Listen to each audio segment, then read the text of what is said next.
In this week's Connecticut in Color, we are highlighting an entrepreneur who went from owning a nightclub to starting his own tech company and now is the owner of a professional soccer team in Connecticut.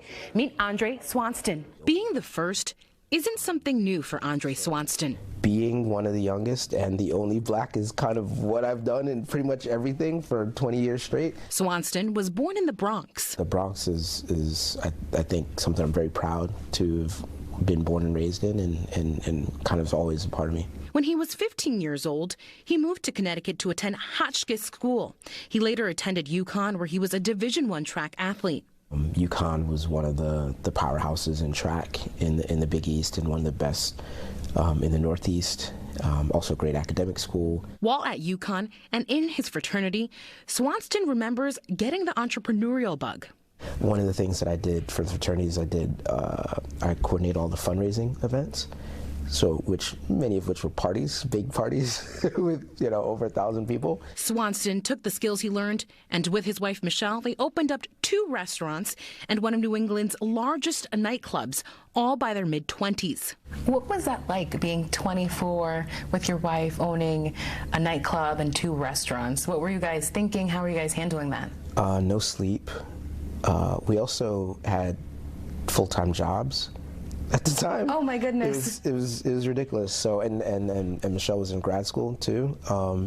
It was looking back at it, was ridiculous. How about that? The business owner eventually moved on to private wealth management at J.P. Morgan Chase and was one of the youngest vice presidents.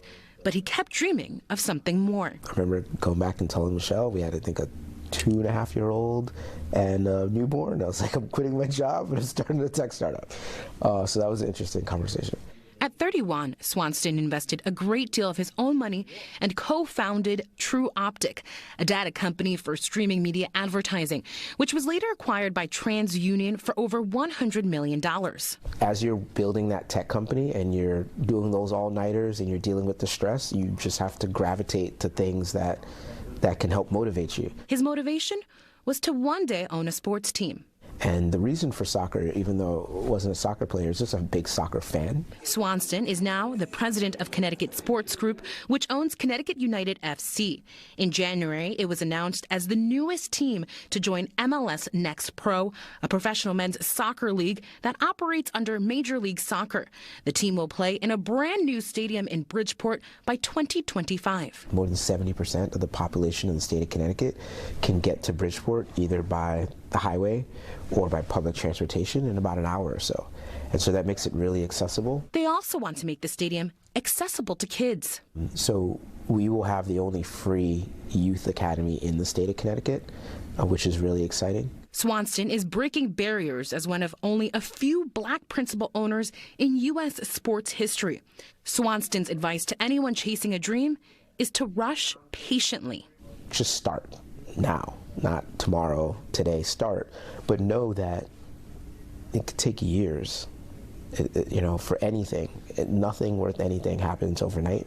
And it's all about getting started. Again, the goal is to open the stadium by the summer of 2025, so a lot to look forward to for Swanston. That's this week's Connecticut in Color. I'm Briseida Landaverde.